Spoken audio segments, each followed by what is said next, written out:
మనిషి చేసిన కర్మ మంచి చెడుల మీద ఆధారపడి ఉంటుంది.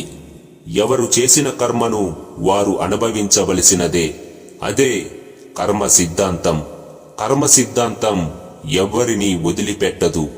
చేసిన కర్మను నువ్వు మరిచిపోవచ్చు, కాని కర్మ మాత్రం నిన్ను వెతుక్కుంటూ నీ చెంతకే చేరుతుంది. అవి మంచి కర్మలైనా సరే, చెడు కర్మలైనా సరే, కర్మఫలం నుండి తప్పించుకోవడమనేది జరగదు. నీ కర్మఫలం నుండి నిన్ను ఏ దైవమూ రక్షించదు, ఏ దైవమూ నిన్ను శిక్షించదు. నీ కర్మలే నిన్ను శిక్షిస్తుంది, నీ కర్మలే నిన్ను రక్షిస్తుంది. అసలు కర్మంటే ఏమిటి? నువ్వు చేసే మంచి చెడులే కర్మ.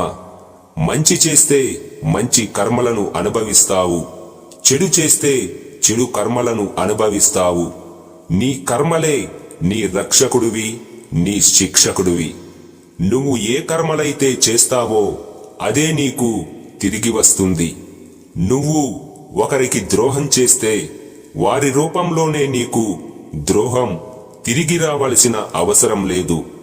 ఎవరి రూపంలోనైనా అది నీ చెంతకే చేరుతుంది. నువ్వు చేసిన మోసం నీ చెంతకు రావడానికి సమయం పట్టవచ్చు, కాని ఎవరిదో ఒకరిది సహాయం తీసుకుని నిన్ను కలవకుండా వెళ్ళను కనుక వెళ్ళదు. ప్రేమిస్తే ప్రేమ, ద్వేషిస్తే ద్వేషం, మోసం చేస్తే మోసం. ఎలాంటి కర్మలైతే నువ్వు చేస్తావో అలాంటి కర్మలే నీకు తిరిగి వస్తాయి. అయితే కొందరు మంచి కర్మలను చేస్తూ నిజాయితీగా జీవిస్తున్నవారు కష్టాలు, అవమానాలు పాలవుతూ ఉంటారని, మోసాలు, ద్రోహం, పాపాలు చేసేవారు హాయిగా సుఖ సంతోషాలతో జీవిస్తూ ఉన్నారని అనిపించవచ్చు. అయితే కర్మవారిని కలవడానికి ముందు వెనుక సమయం మారుతుంది, అంతే. ఖచ్చితంగా చేసిన కర్మకు ఫలితాన్ని అనుభవించి తీరవలసినదే. అదే సృష్టి నియమం. నీ గుణగుణాలు, నీ ప్రవర్తన, నీ ఆలోచన, నీ ఆచరణ, నీ వేదాంతం, నీ సిద్ధాంతాలు, ఇవే నీ జీవితానికి, నీ కర్మలకు దిశానిర్దేశం చేస్తాయి. మంచి చెడు, పుణ్యం పాపం ఆలోచించే శక్తి ఏ జీవికి లేదు. అది ఒక్క మానవ జన్మకే సాధ్యం.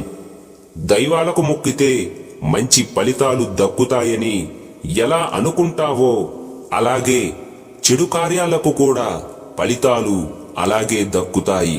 కనుక మంచి కర్మలను చేస్తూ మంచి ఫలితాలను పొందు.